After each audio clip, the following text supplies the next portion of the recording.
তারা তার টিমে ঢুকেছিল, নির্বাচনী সংযোগে অংশগ্রহণ করেছিল এবং তাদের পরিচয় তারা ছাত্রলীগ। এখানে গুপ্ত সুপ্ত কোনো কথা নাই। কথা হচ্ছে আওয়ামী লীগ ঢুকেছে। আপনি যদি দেখেন তারা 2 সপ্তাহ যাবৎ প্রচারণা টিমের সাথে জড়িত। তারা সেন্টারে আসে, যেটা হচ্ছে বাংলা মোটরসে। তো সেন্টারে সবার জন্য বসার সুযোগ আছে।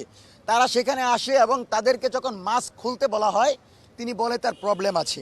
এবং শরীফ ওসমান হাদী ভাই খুবই যেটাকে বলে উদার মনে, সেজন্য তিনি তাদেরকে সন্দেহ না করে নির্বাচনী প্রচারণার যে টিম সেটাতে নিয়েছিল।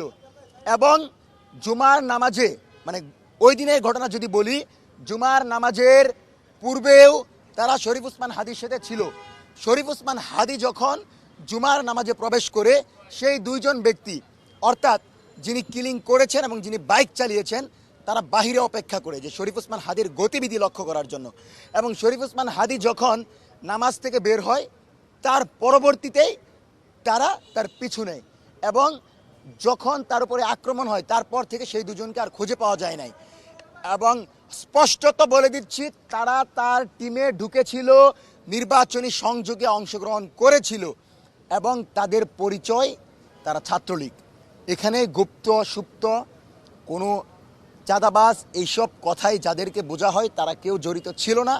সরাসরি আদাবর থানার ছাত্রলীগের যেই নেতা সে ফয়সাল, সে জড়িত ছিল এবং তার সাথে যে ছিল সেই তথ্যগুলো ইতিমধ্যেই ফরেনসিক করা হয়েছে মেবি, এবং প্রশাসন জানিয়েছে, যেটা প্রশাসনের পক্ষ থেকে আপনারা পাবেন। এবং তাদেরকে হত্যাকাণ্ডের ব্যাপারে পূর্বে থেকেই সরকারকে অবগত করা হয়েছিল, কিন্তু সে ব্যাপারে সরকার পদক্ষেপ নেয় নাই। সেজন্য ইন্টারিম কোনোভাবেই এই দায় এড়াতে পারে না। ইন্টারিম এখানে জবাবদিহিতার আওতাভুক্ত, তাদেরকে জবাবদিহি করতে হবে। এবং আপনারা অবগত আছেন যে আওয়ামী লীগ এই কিলিং মিশনের অংশ হিসেবে শুধু শরীফ ওসমান হাদীকে নয়, তারপরেও আরও ভাইদেরকে, জুলাইয়ের শক্তিগুলোকে ধ্বংস করার জন্য, তাদেরকে বাংলাদেশ থেকে কথা বলা বন্ধ করার জন্য তারা কিলিং মিশনের ধারাবাহিকতা অব্যাহত রাখবে বলে আমরা জানতে পেরেছি। সেজন্য আমরা নিরাপত্তাহীনতায় ভুগছি। আমরা রাষ্ট্রের কাছে নিরাপত্তা চাই। সবচেয়ে বড় কথা যেটা, আমরা শরীফ ওসমান হাদীকে আমাদের মাঝে ফিরে দেখতে চাই। আরেকটা বিষয় বলেন তো ভাই, এই যে অনুপ্রবেশ যে বলতেছেন যে অনুপ্রবেশ করে হত্যা করা হয়েছে, এই ধরনের কি আরো অনুপ্রবেশ থাকতে পারে কিনা, বা আপনারা আছেন, আমরা মনে করি রাজনৈতিক যে দলগুলো আছে এর ভিতরে কি অনুপ্রবেশ হতে পারে? আমরা মনে করি অনুপ্রবেশ ঘটছে।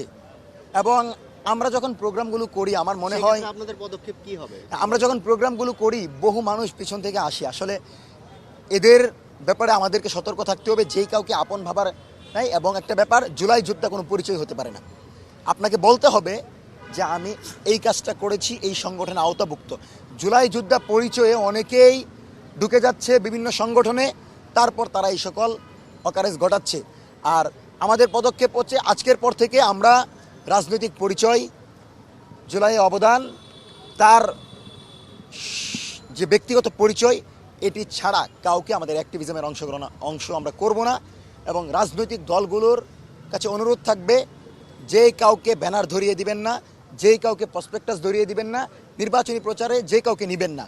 কারণ সেই যদি আপনার ব্যানার পোস্টার হাতে নিয়ে ভুল করে, তাহলে কিন্তু আপনার দলের, আপনার মতের, আপনার অ্যাক্টিভিজমের উপর প্রশ্ন উঠবে। সেজন্য পরিচয় এবং তার রাজনৈতিক ব্যাকগ্রাউন্ড এবং তার জুলাইয়ের যে অংশগ্রহণ, সেটির সম্পূর্ণ প্রমাণ ছাড়া আমরা কাউকে আমাদের সঙ্গী মনে করতে পারছি না। এবং আপনারা যতটুকু জানেন আমরা নিরাপত্তাহীনতায় ভুগছি। আমরা রাষ্ট্রের কাছে নিরাপত্তা চাই। জুলাই রক্ষায় আমরা মাঠে থাকবো।